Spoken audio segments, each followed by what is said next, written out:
ইউরোপের রফতানি বাজারে সুবিধাজনক অবস্থানে রয়েছে ভিয়েতনাম। নতুনত্ব এসেছে তাদের পণ্যে, বিশেষ করে ম্যানমেড ফাইবারে। অথচ সেই প্রতিযোগিতায় পিছিয়ে পড়ছে বাংলাদেশ। আশঙ্কা করা হচ্ছে উন্নয়নশীল দেশের কাতারে পৌঁছালে বাংলাদেশের সক্ষমতা আরও কমবে।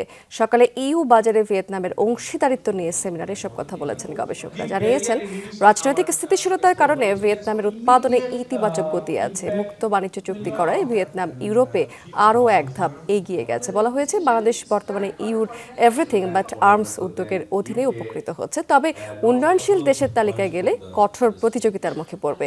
সেই ঝুঁকি কমাতে নতুন কৌশল গ্রহণের কোনো বিকল্প নেই। পাশাপাশি আদায় করতে হবে অন্যান্য বাণিজ্য সুবিধাও।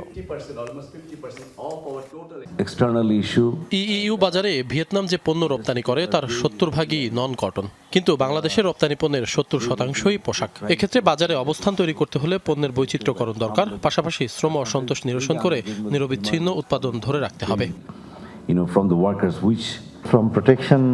দ্রুত সময়ের মধ্যে অবস্থার উন্নতি করা কঠিন, তবে ইইউ বাজারে বাংলাদেশি পণ্য প্রবেশের ক্ষেত্রে রাজনৈতিকভাবে বেশ কয়েকটি সিদ্ধান্ত দরকার।